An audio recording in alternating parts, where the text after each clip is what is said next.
Hi, I'm Mike from 1A Auto. We've been selling auto parts for over 30 years.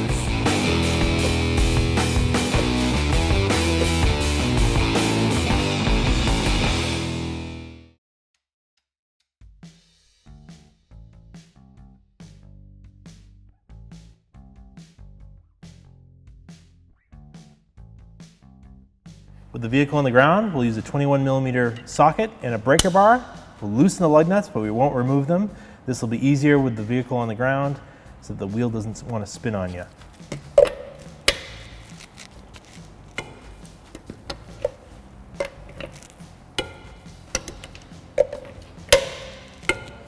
With the lug nuts loosened, we'll raise and support the vehicle.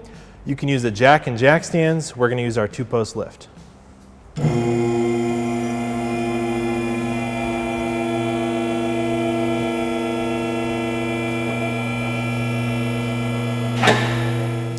You can use the socket to finish removing the lug nuts. They should be loose enough to just spin them off by hand.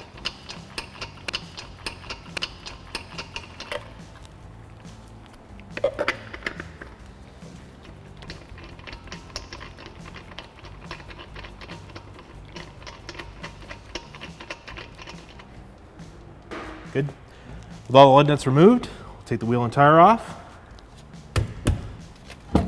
It's going to be really heavy. Make sure you have a good hold of it before you take it off. Put it aside. These are the accessory mud guards or splash guards for our Ram 1500 pickup truck. These are the fronts. They come as a set with all the hardware you need and the instructions, but we're going to show you how to install them. And these will keep the mud off the side of your truck and make it look cool.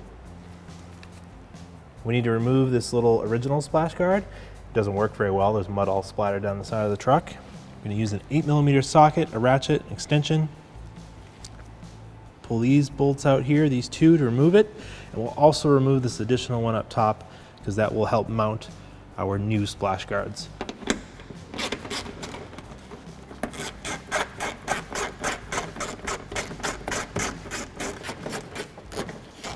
This will come right off. You can save that or discard it, it's up to you. Remove this bolt up top. The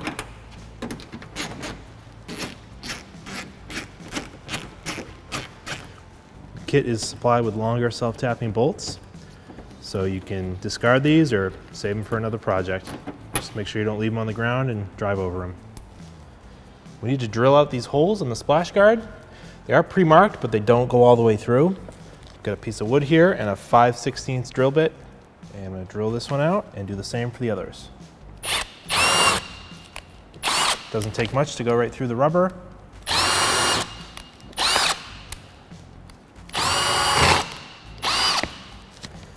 I'm also going to do this one.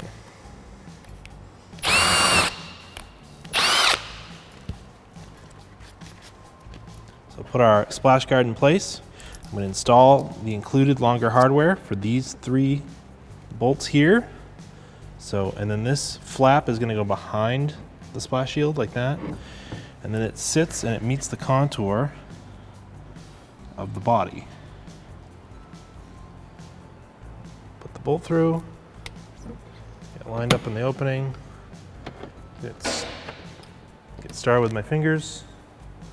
It's the same size, 8mm. Tighten it up. Not going to go all the way yet because I want to get the other ones caught.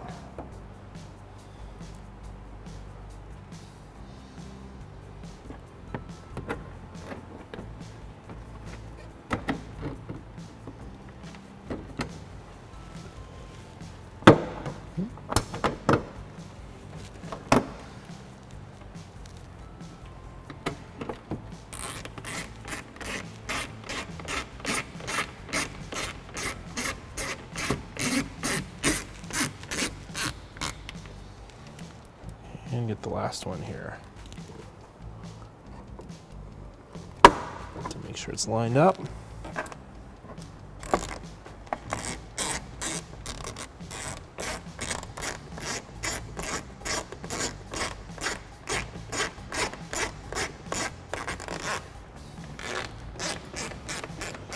I'll just snug these all up.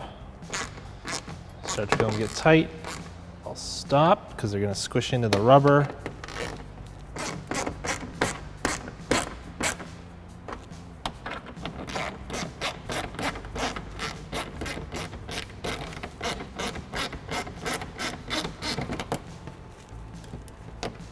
We need to drill through our mud guard and through the splash shield so we can put a through bolt through. So it's, don't put your hand here and try to hold it while you're drilling it. You might drill through your finger and that's not good. So I'm gonna put a piece of wood here to help me hold it and keep my fingers away from the drill bit. I'm gonna get it you kinda have to eyeball it so it looks pretty level. And we'll use the same drill bit to go through.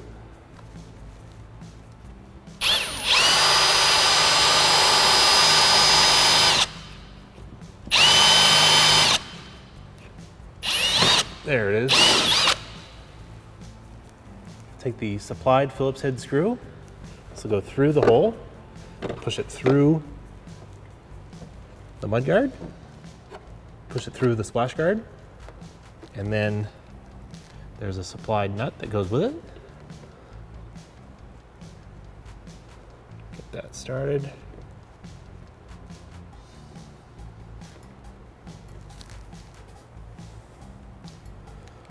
I'll use a Phillips head screwdriver and an 11mm deep socket. So I'll hold the screw with the Phillips head screwdriver, and then I'll use the deep socket, tighten it.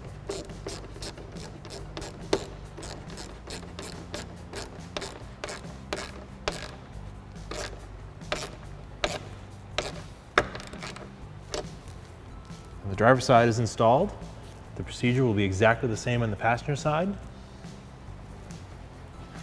Reinstall the wheel and tire.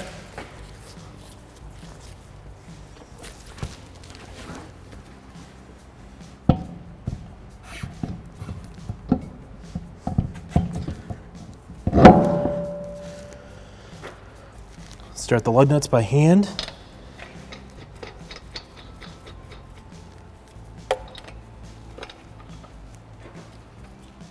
Use the socket to just snug them down.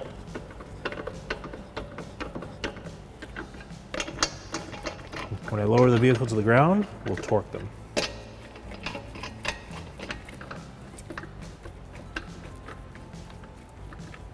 I'm going to torque the lug nuts in a cross pattern to 130 foot-pounds.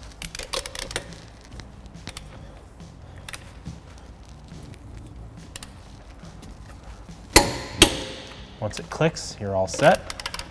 Move to the next one.